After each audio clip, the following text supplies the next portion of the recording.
예배소서 첫 번 말씀의 제목이 성도됨의 축복이라는 말씀이었습니다. 성도라는 단어가 에베소서의 그 첫 화두였다고 저는 생각을 했어요. 화두라고 하는 말 아시죠? 화두를 던져서 그것을 토론하는 그런 선문답의 그런 세계가 있습니다. 에베소서는 성도라는 화두를 던졌고 어떻게 성도가 되고 성도는 어떤 삶을 살아내야 하는가 하는 것을 다루었습니다. 성도의 삶은 개인과 교회와 사회에서 성령 충만한 삶을 살아내는 것이었습니다. 성도의 삶은 한 개인이 내적인 생활 가운데서 어떻게 거룩함을 이루어내야 하는가 하는 것이며, 또한 성도의 삶은 가족 구성원 사이에서도 부부와의 관계, 자녀와의 관계에서도 잘 드러나야 하고, 또한 그가 사는 사회와 교회를 통해서도 실현되어 나아가야 하는 그런 영적인 전쟁이다 하는 그런 내용들을 지금까지 살펴본 셈입니다. 그런데 오늘 이제 마지막 에베소서의 마무리하는 부분에 이제 우리가 오게 됐는데, 이 마지막 마무리에서 저는 다른 주제 하나를 보게 되었습니다. 화두라는 말을 쓰기는 어렵고 마지막 부분에 하는 말이니까 글쎄요, 화미라는 말을 쓸 수도 있겠죠. 마지막 그런 주제이죠. 화미라는 말은 원래 없는 단어고 오히려 대미라는 말이 있어요. 대미. 대단원의 마지막 말씀을 대미라고 이제 그렇게 한다면, 오늘 그 대단원의 마지막인 이 마지막 단어를 저는 형제라는 단어에서 봤습니다. 형제. 바울은 성도라는 단어를 에베소서에서 참 많이 썼어요. 1장 1절, 15절, 18절, 2장 19절, 3장 8절, 18절, 4장 12절, 5장 3절, 6장 18절 등 매장마다 한 번 내지 세 번씩 성도라는 단어를 써서 에베소서에는 9번이나 성도라는 단어를 사용했습니다. 그런데 이제 마무리를 하는 부분에 성도라는 단어가 나오겠지라고 생각을 했습니다만은, 성도라는 단어 대신 바울은 형제라는 단어를 사용하고 있습니다. 이미 성도가 된 사람들을 형제라고, 영어로는 brothers라는 데 되어 있는데 부른 것이죠. 오늘 이 단어를 살펴보려고 하는 것입니다. 형제와 brothership. 형제는 보통 누구를 형제라고 합니까? 피로 나눈 혈육을 형제라고 얘기하고, 또 brothership이라고 얘기할 때는 남자들끼리의 우정보다 깊은 의리가 있는 관계, 그런 것을 brothership이라고 설명을 하기도 합니다만은, 우리 그리스도인들 기독교 안에서 이 형제라는 단어는 그 단어보다도 훨씬 더 높습니다. 왜냐하면 우리는 그리스도의 피로 한 형제가 된 사람들이기 때문입니다. 보통 아버지 어머니의 혈육의 피가 아닌 예수 그리스도의 피로 말미암아 구속함을 받은 하나님의 자녀 된 사람들이기 때문에 우리는 훨씬 더 깊은 관계를 가질 수가 있다라고 하는 것입니다. 어쩌면 이 형제라는 단어는 그리스도인들에게는 최상의 언어라고 말할 수가 있습니다. 목사 혹은 선교사, 집사, 장로라고 하는 이 직능의 말보다도 형제라는 말이 어떻게 보면은 더 깊고 따뜻한 말이다라고 말할 수도 있겠습니다. 한 세 가지를 살펴볼 텐데 제일 먼저 생각하고자 하는 것은 오늘 말씀에는 한 사람의 형제를 소개하고 있다는 것입니다. 한 형제를 소개함으로 시작을 하고 있어요. 21절에 이렇게 되어 있죠.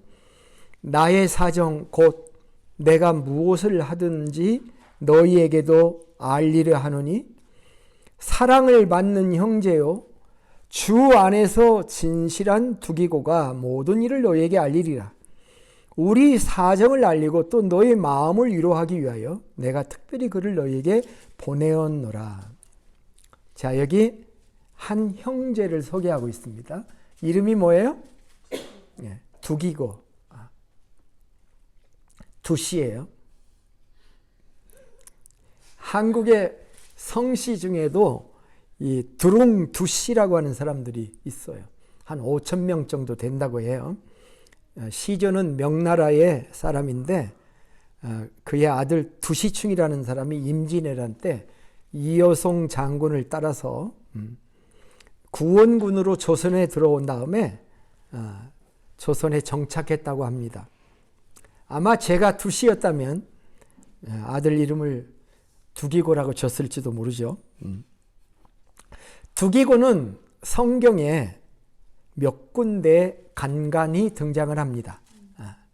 사도행전 20장 4절, 오늘 본문 골로새서 4장 7절 8절, 디모데후서 4장 12절, 디도서 3장 12절 등에 두기고가 등장을 합니다.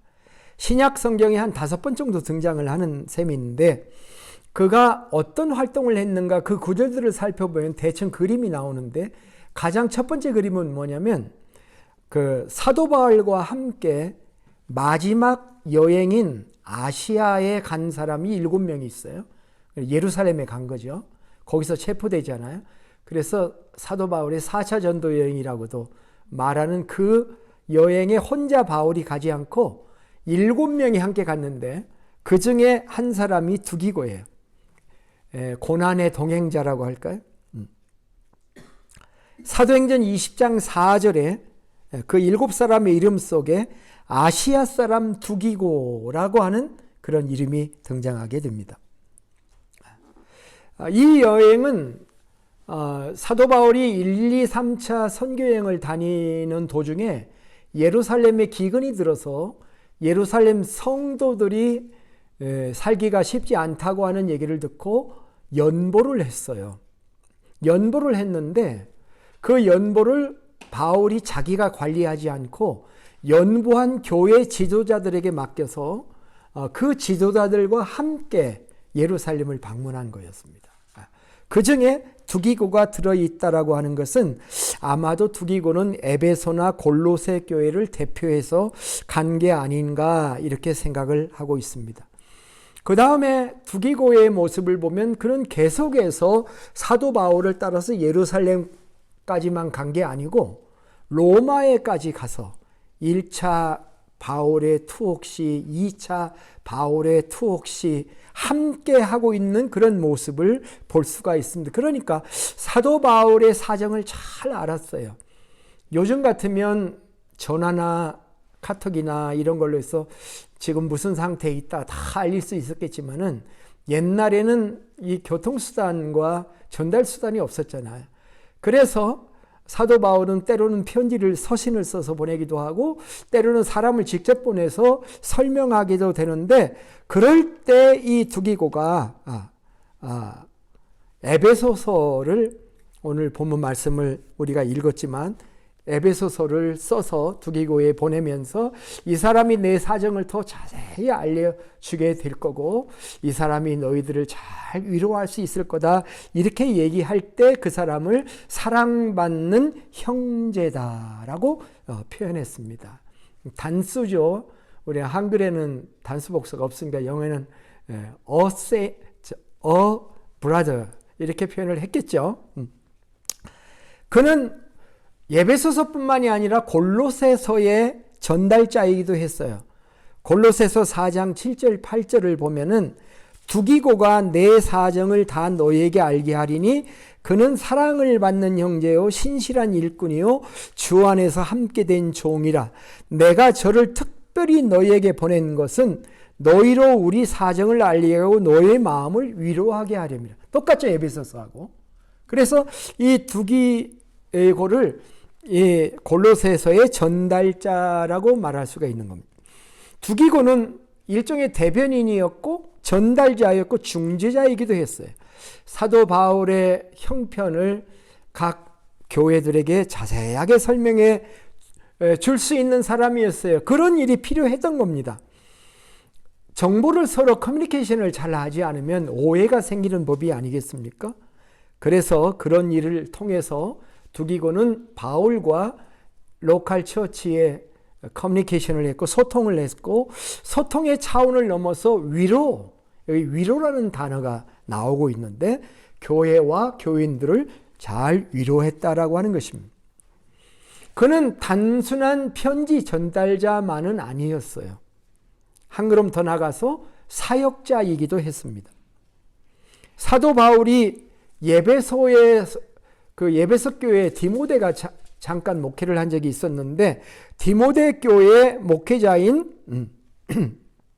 디모데를 부를 때가 있고 또 그레데 섬에서 목회했던 디도를 사도 바울이 로마로 어느 곳으로 부를 때가 있었는데 그 부를 때 그 자리에 대치해 준 사람이 바로 두기고였습니다.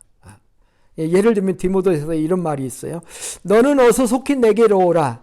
두기고는 에베소로 보내었노라.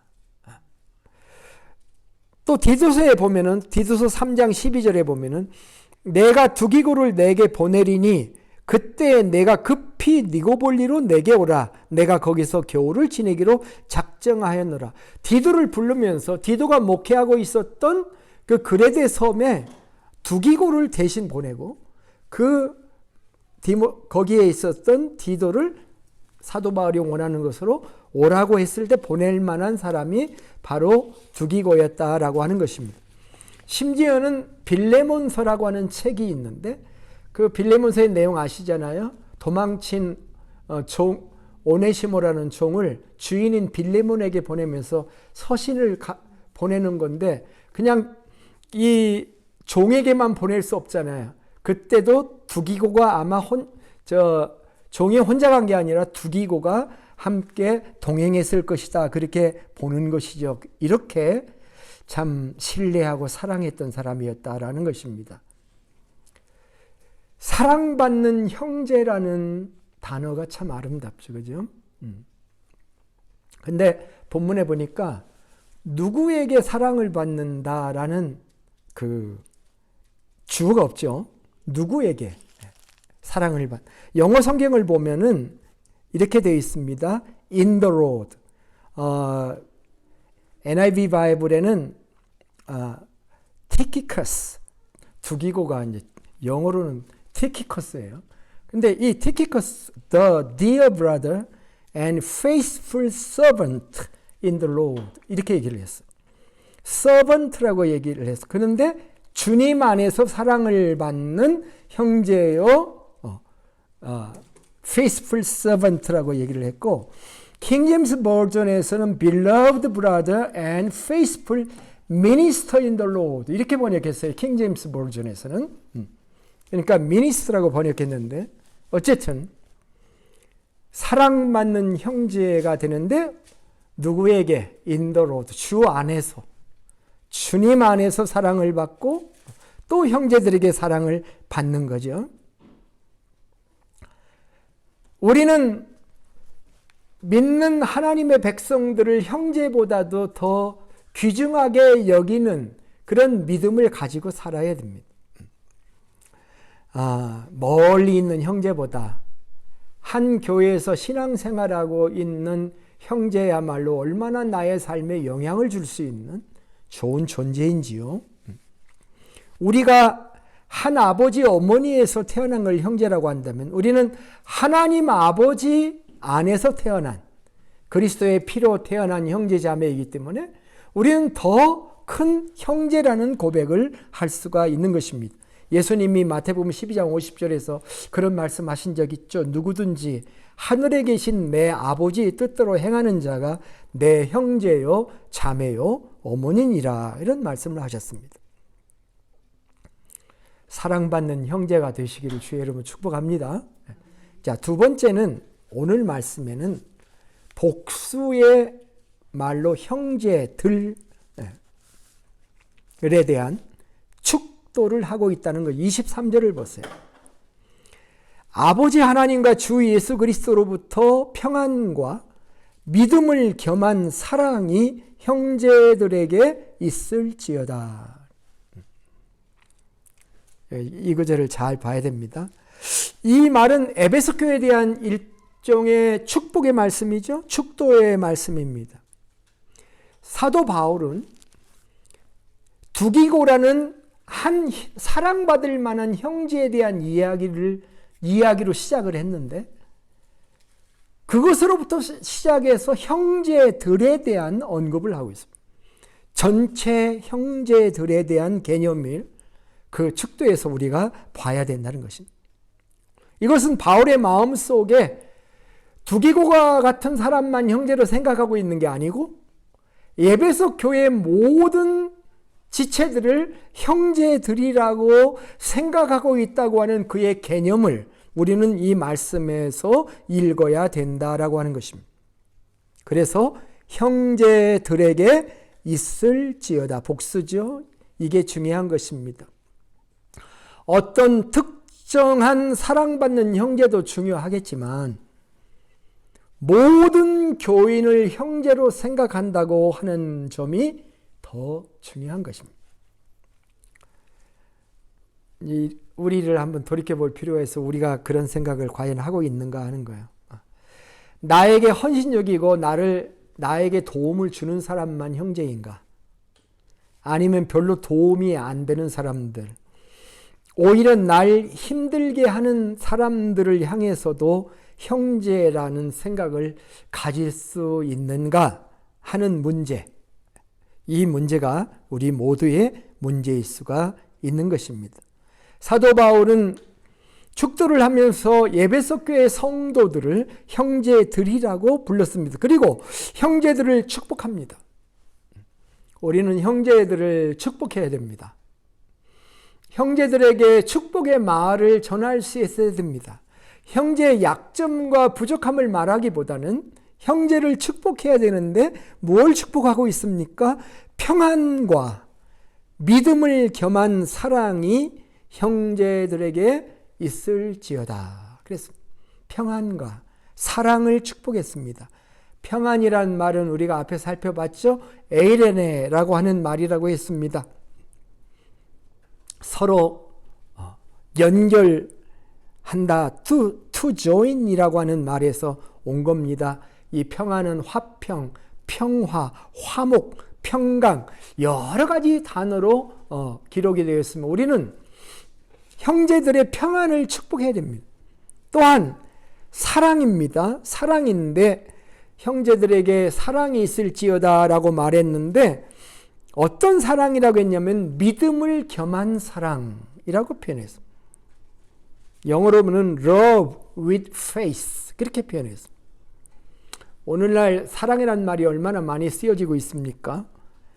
많은 사람들이 서로 사랑한다는 말을 나누고 있습니다. 그러나 이 세상에 사랑하는 말은 가치 있는 사람, 가치 있는 것에 대한 사랑의 의미가 참 많습니다. 사도 바울은 이 사랑이 육신적인 사랑이 아니라 믿음과 함께하는 사랑, 믿음에서 출발하는 사랑이어야 된다라고 하는 것입니다. 사랑이 믿음에서 출발하지 않는다면 별 의미가 없다라고 하는 것을 지적해 주는 말씀일 수가 있습니다. 또한 바울은 이 평안과 사랑을 축복하면서 이 평안과 사랑의 근원이 뭔가 하는 것을 얘기합니다. 23절 전반부에 아버지 하나님과 주 예수 그리스도로부터 평안과 믿음을 겸한 사랑이 형제들에게 있을지어다. 이렇게 말했어요. 우리가 다른 사람을 평안하기를 축복하고 믿음을 통해서 사랑을 축복한다고 해도 내게 그 근원이 있는 것은 아닙니다. 이 근원이 사도 바울 자신이 줄 수 있는 게 아니다.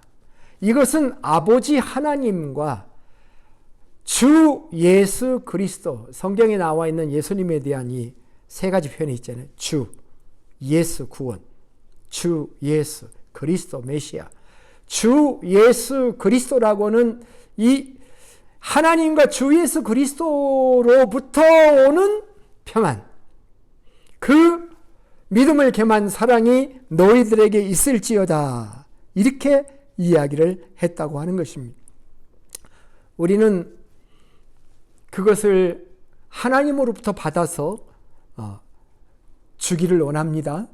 형제들에게 소원하고 축복을 할 수 있습니다만은 우리는 기도할 수밖에 없는 거죠. 마치 내가 그렇게 하나님으로부터 받아 가진 것처럼 하나님께로부터 평안과 사랑을 받아서 그 사랑을 형제들에게 나누어 주는, 그것을 지금 오늘 본문에서 볼 수가 있는 것입니다. 이것이 그리스도인의 관계입니다. 구약에서 형제와의 관계를 아름답게 그린 시편을 하나 들으라 그렇게 얘기하면 저는 시편 133편을 들지 않을 수가 없습니다. 세 절로 된 짤막한 시인데요. 이렇게 노래를 합니다. 보라, 형제가 연합하여 동거함이 어찌 그리 선하고 아름다운고. 머리에 있는 보배로운 기름이 수염 곧 아론의 수염에 흘러서 그의 옷깃까지 내림 같고 헐몬의 이슬이 시온 산들의 내림 같도다. 거기서 여호와께서 복을 명령하셨나니 곧 영생이로다. 참 묵상해 볼 만한 그런 시편이에요. 이 무궁무진해요. 이 시편 133편을 묵상하다 보면은 저는 이 133편의 형제에 대한 노래가 교회에 대한 그림으로 이렇게 보여집니다. 영어 성경에 이렇게 되어 있더라고요. Behold, how good and how pleasant it is. How good and how pleasant it is for brethren to dwell together to unity. 형제가 연합해서 하나가 되는 것이 얼마나 선하고 아름다운 거, 즐거운 거. 거기에는 예배가 있고 성령의 역사가 있어요. 신약적으로 해석하면 거기에는 예배가 있고 성령의 역사가 흐르고 헐몬의 이슬이 산들 위에 내림같이 모든 한 사람 한 사람 속에 하나님의 성령의 이슬이 내려서 만족함과 생명력과 충만한 성장의 기쁨이 있는 곳. 제가 미국에 와서 그 음료수 중에 처음에 좋아했던 게 하나 있습니다. 마운틴 듀라고 하는 거예요. 근데 나중에 알고 보니까 듀가 이슬이잖아요. 마운틴 듀 얼마나 청량한 컨셉입니까? 그런데 마운틴 듀에 설탕이 가장 많이 들었고 거기 카페인이 가장 많이 들어있는, 피곤할 때 먹으면 좋긴 좋아요. 그런 마운틴 듀 생각을, 이 구절을 읽는데 왜 마운틴 듀가 생각나는지, 정말 형제가 연합할 때 마운틴 듀가 떨어진다, 지금 그렇게 얘기를 지금 하고 있는 것이 아닙니까? 그리고 더 재밌는 것은 그 형제들과 함께 사는 게 영생이에요. 예? 그 마지막 절이 뭡니까? 세 번째 절이 거기서 여호와께서 복을 명령하셨는데 그게 영생이다라고 하는 거예요. 예. 형제가 연합해서 하나님의 나라에, 예를 들면 천국에 가서 영원히 삶을 사는데 어디 섬에서 혼자 살아라 이러면 그 천국이 무슨 천국이 되겠습니까? 그렇죠? 우리가 사랑하는 사람들과 그리스도의 피로 정결함을 받은 형제들이 함께 사는 그것이 천국이, 그것이 교회이죠. 그래서 우리는 이 두 번째 주제, 형제들.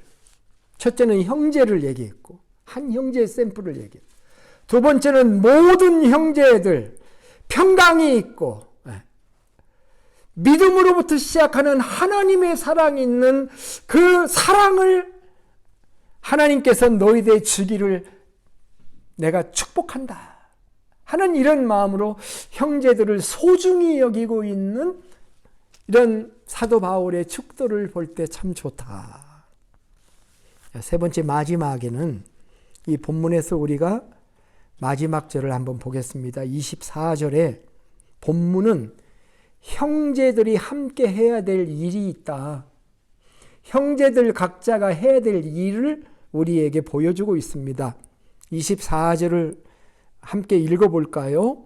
우리 주 예수 그리스도를 변함없이 사랑하는 모든 자에게 은혜가 있을지어다. 그게 뭡니까?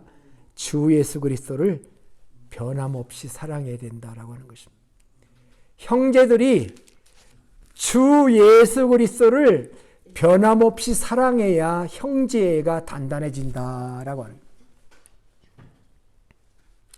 이걸 명령법으로 변함없이 사랑해라 이렇게 명령하지 않고 변함없이 사랑하는 자들에게 은혜가 있을지어다. 일종의 권면의 형태라고 할까요? 그렇게 나가야 돼. 그러나 내가 명령은 하지 않고 그렇게 주님을 변함없이 사랑하는 자를 내가 축복한다. 그들에게 하나님의 은혜가 더 있을 것이다. 라고 이야기를 약간 둘러서 합니다. 여기서 말한 사랑은 다 아가페 사랑입니다. 그 앞에 나와도 아가페 사랑 얘기한 거고 여기도 아가페 사랑, 변함없는 사랑. 우리가 성경 암송 하나님을 의뢰하면서 에레미야 애가 3장 22절 23절 했죠. 여호와의 인자와 긍휼이 무궁하심으로 우리가 진멸되지 아니함이니이다. 이것이 아침마다 새로우니 주의 성실이 크도소이다 라고 고백한 것이죠. 네. 에베소서의 대미는 다른 사도 바울의 서신과 같이 성도들에게 축도하는 것으로 그 끝을 장식하는데 이런 사람에게 은혜가 있을지다. 그 그레이스인데요. 영어에는 그 원어에는 그 단어가 카리스예요. 카리스. 카리스마 뭔지 아시죠? 카리스가 하나님으로부터 오는 모든 선물이 있을지어다. 제가 영어로 이름을 바꿀까 할 때 고민했던 한 가지가 카리스마 처라고 그럴까? 그런 적이 한 번 있었어요. 옛날에. 그건 아니다 싶어서 안 했는데 이 은혜가 있을지어다. 카리스마가 있을지어다. 누구에게? 하나님을 변함없이 사랑하는 자에게. 좋을 때는 하나님을 사랑합니다라고 고백하다가 조금만 어려운 일이 있으면 하나님을 원망하고 그것이 우리 모든 사람들의 일반이에요. 그러나 주 예수 그리스도를 변함없이 사랑하는 그 모든 자, 그들에게 은혜가 있을지어다라는 말은 간접적으로 얘기를 돌렸지만 모든 형제들은 주 예수 그리스도를 사랑하기 원하는 사도 바울의 마음이 이 말씀에 담겨져 있는 거 아니겠습니까? 여러분 예수님을 사랑하십니까? 사랑한다고 날마다 고백하시며 사셔야 됩니다. 주님 사랑합니다 라고 내 가슴에서 나오는 언어로 주님 사랑해요 그런 노래 부를 때만 감동받는 게 아니고 내 가슴에 주님 사랑합니다. 오늘도 내가 진멸하지 않은 것, 오늘도 한날의 삶을 선물로 주신 것 감사합니다. 인생은 언제나 죽는 건데 오늘 한날을 내게 생명을 주셔서 오늘 하루 눈을 뜨고 호흡하며 움직일 수 있는 것 감사합니다. 주님 사랑합니다 라고 고백을 해야 되죠. 우리를 사랑하사 나를 사랑하사 나를 위하여 자기 몸을 버리신 하나님의 아들을 믿는 믿음, 그것을 정말 믿을지인데 나를 사랑하사 나를 위하여 자기 몸을 버리신 하나님의 아들이신 예수님을 사랑합니다 라고 말을 못한다면 그걸 신앙이라고 할 수 있겠습니까? 사실상 사랑은 에베소서에 가득 차 있었어요. 제가 에베소서를 전체적으로 보니까 사랑이라는 단어가 22번이 나와요. 에베소서에 17절에서 사랑에 대한 얘기를 간단히 우리가 이제 에베소서의 마지막 시간이니까 에베소서에는 하나님의 사랑에 대한 얘기가 참 많습니다. 에베소서 2장 4절에 긍휼이 풍성하신 하나님이 우리를 사랑하신 그 큰 사랑을 인하여 허물로 죽은 우리를 살리셨다. 큰 사랑. 이 세상의 사랑들이 다 사랑이라고 해도 다 작은 사랑들. Great love. 그 큰 사랑으로 하나님이 나를 사랑하셨다. 그러면서 에베소서 5장 1절에서는 그러므로 사랑을 받은 자녀처럼 너희는 하나님을 본받는 자가 되고 사랑하는 자가 되라 그 말이죠. 요한일서 4장 10절에서 우리가 하나님을 사랑한 게 아니고 먼저 하나님이 우리를 사랑하셔서 우리 죄를 위하여 화목제로 그 아들을 우리에게 보내셨음이니라. 에베소서는 그리스도의 사랑에 대한 이야기로 가득 차 있습니다. 에베소서 5장 2절 그리스도께서 너희를 사랑하신 것 같이 너희도 사랑 가운데 행하라. 그는 우리를 위하여 자신을 버리사 향기로운 제물과 희생제물로 하나님께 드리셨느니라. 신앙의 성장이 뭔지 아십니까? 이 사랑을 더 깊이 깨닫는 것입니다. 에베소서는 그리스도의 사랑을 알고 머리로 아는 것뿐만이 아니라 깨닫고 알고 깨닫고 경험하는 것이 하나님의 충만을 경험하는 것이다. 이렇게 얘기를 해요. 에베소서 3장 17절에서 19절에 우리가 본 구절이죠. 믿음으로 말미암아 그리스도께서 너희 마음에 계시게 하옵시고 너희가 사랑 가운데서 뿌리가 박히고 터가 굳어져서 모든 성도와 함께 지식에 넘치는 그리스도의 사랑을 알고 그 너비와 길이와 높이와 깊이가 어떠함을 깨달아 알고 깨달아 하나님의 모든 충만하신 것으로 너에게 충만하게 하시기를 구하라. 단어를 연결하면 사랑을 알고 깨닫고 충만을 경험한다. 이렇게 되어 있는 거예요. 그리스도인의 충만은 다른 게 아니라 사랑의 충만입니다. 그것을 경험하면 하나님의 충만을 너희들이 알게 될 것이다. 내가 그것을 위해 기도한다. 사도 바울은 얘기를 했던 것입니다. 에베소서 4장 15절 16절에서도 우리가 봤죠. 오직 사랑 안에서 참된 것을 하여 범사에 그에게까지 자랄지라.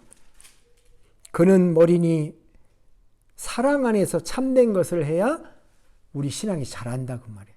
그리스도의 수준에까지 자란단 말이에요. 그는 머리니 곧 그리스도라.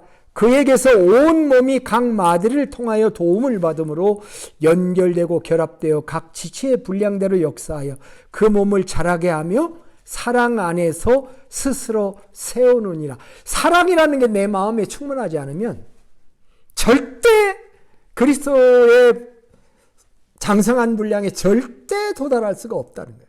교회 안에서 사랑을 경험하지 않으면 절대 신앙이 자랄 수가 없다. 그렇게 말씀을, 그것이 교회를 우리에게 주신 목표입니다. 그래서 오늘 말씀, 우리 주 예수 그리스도를 변함없이 사랑하는 자에게라는 말은 주 예수 그리스도를 변함없이 사랑해야 한다라는 말에 완곡한 권면의 말씀으로 보입니다. 아무나 이 말씀을 받을 수는 없어요. 그러나 그러한 주 예수를 변함없이 사랑하는 그 사람에게는 하나님의 그레이스, 은혜, 카리스가 임하게 될 것이다 라고 말씀함으로 사도 바울은 에베소서를 마무리하고 있는 것입니다. 여러분, 요한복음이라고 하면은 사복음서의 마지막 책이잖아요. 요한복음의 마지막 장이 요한복음 21장인데 요한복음 21장에 부활하신 예수님께서 갈릴리에 고기 잡으러 모여든 그 제자들에게 그 고기를 잡다가 이렇게 예수님을 만나잖아요. 그럴 때 예수님이 뭐라고 말씀하셨습니까? 제자들에게 한 말은 다른 거 아닙니다. 새로운 지식을 준 것도 아니고요. 한마디였죠. 요한의 아들 시몬아, 네가 나를 사랑하느냐? 그거였잖아요. 3번 물으셨어요. 15, 16, 17절에서 3번 물으셨습니다. 네가 나를 사랑하느냐? 그때 아가파스메, 네가 나를 아가페 사랑으로 사랑하느냐? 이렇게 물으셨습니다. 베드로가 대답하는데 좀 절절매요. 그때 한 번 물을 때마다 대답이 돌아올 때마다 한 말이 첫 번째 하신 말씀이 내 어린 양을 먹이라. 그 다음에 두 번째는 내 양을 치라. 세 번째는 내 양을 먹이라. 베드로에게 있어서 주님을 사랑하는 방법은 양들을 돌보는 거였습니다. 각 사람에게 주님을 사랑하는 방법이 좀씩 다를 수는 있겠죠. 그러나 주님을 사랑하는 것은 주님의 사랑을 받은 사람들이 드러내야 하는 최소한의 예의요. 또 그런 사랑을 경험하고 사는 게 신앙생활의 축복이요. 또 우리 내면 세계의 아름다운 행복을 가져다 주는 것이다. 이렇게 볼 수가 있겠습니다. 말씀을 이제 마치면서 한번 적용을 해봅시다. 첫째, 좋은 형제가 됩시다 하는 겁니다. 주 안에서 사랑받는 형제, 주 안에서 진실한 일꾼인 형제, 두기고 같은 형제가 되었으면 좋겠습니다. 서로 소통하고 격려해주는 그런 형제들을 통해서 하나님의 몸이라고 하는 주님의 교회는 더욱 강건하고 강력해지게 될 것입니다. 두 번째는 우리는 모든 형제에 대한 관심을 두어야 된다는 것입니다. 어떤 뛰어나고 특별한 형제들만 교회에서 영향력을 행사하는 것이 아니라 그렇지 못한 모든 형제들도 우리의 관심의 대상이 되어야 됩니다. 모든 형제와 함께 하나님의 나라를 이루어가는 것, 그것이 주님이 원하시는 것이고 지극히 작은 자 하나에게 대한 관심은 예수님에게 한 관심과 같다고 주님이 말씀하셨기 때문에 보네포의 교회관을 따르면 형제를 그리스도로 섬기고 그를 섬기면 그는 곧 그리스도를 섬기는 것이고 하나님께서 영광을 받으시는 것이다. 셋째, 형제들을 축복하자는 것입니다. 평안과 사랑을 축복하십시오. 그리고 축복으로 립 서비스만 하지 않고 우리의 모든 방법을 동원해서 축복하고 평안을 줍시다. 내 부족하고 이기적인 그러한 줄 수 있는 것뿐만이 아니라 하나님께로부터 받아서 직접 가세요만 하지 말고 나를 통해서도 이렇게 흐르는 게 평안이고 사랑입니다. 어떤 사람하고 대화하면 평안합니다. 어떤 사람하고 대화하면 문제만 끄집어내서 불안합니다. 그 사람하고 대화하고 나면 이 여운이 내 신앙생활에 좋지 않게 여운이 남으면 우리가 그런 교제도 어쩔 수 없이 하게 될 때는 그 다음에 하나님 앞에서 기도하면서 정말 내 자신을 정화하는 시간이 필요하죠. 그러면서 그럼에도 불구하고 우리는 형제들에 대한 사랑을 주어야 되고 관심을 주어야 되고 축복을 해야 됩니다. 마지막으로 그리스도를 내가 정말 변함없이 사랑하는가 하는 질문을 한번 해보십시다. 주님을 사랑하는 게 아니라 나를 사랑하고 주님을 통해서 내 필요한 것을 얻어내고 조금만 내 삶에 어려움이 있으면 주님을 원망하고 언제 주님을 보았느냐 할 정도로 주님 앞에 나의 삶의 비중이 약해졌을 때 우리의 신앙생활은 형편없이 연약해지게 되는 것이 아니겠습니까? 그리스도를 변함없이 사랑하는 데서 우리의 카리스마가 나오는 것입니다. 우리의 모든 신앙 행위와 능력의 근원이 하나님 아버지와 주 예수 그리스도입니다. 그의 위로부터 주시는 평안을 받고 위로부터 주시는 믿음을 겸한 사랑을 받아서 이 사랑을 형제들에게 나누어 주는 아름다운 그리스도의 삶이 되시기를 주님의 이름으로 축복합니다. 기도하겠습니다. 주 하나님, 우리가 그리스도의 보혈로 성도가 되었습니다. 또한 성도가 되어 그리스도 안에 다른 형제들을 얻게 되었습니다. 주님, 우리가 살면서 진정한 형제의 만남이 그립고 형제의 교제가 참으로 사무치게 그립습니다. 우리가 먼저 사랑하는 형제가 되어서 이 공동체를 이루어 나가기를 원합니다. 형제가 연합하여 동거함이 어찌 그리 선하고 아름다운고라고 우리도 고백하기를 원합니다. 하나님과 주 예수 그리스도를 더욱 사랑하게 되기를 소원합니다. 형제들과 더불어 살다가 형제의 나라인 하나님의 나라에 가서 저들과 더불어 영생을 누리고 이 땅에서도 이 형제의 교제야말로 우리의 삶의 본질인 생명이고 영생인 것을 고백하며 살아갈 수 있는 저희들 되도록 축복해 주시옵소서. 존귀하신 예수님의 이름으로 기도드립니다. 아멘.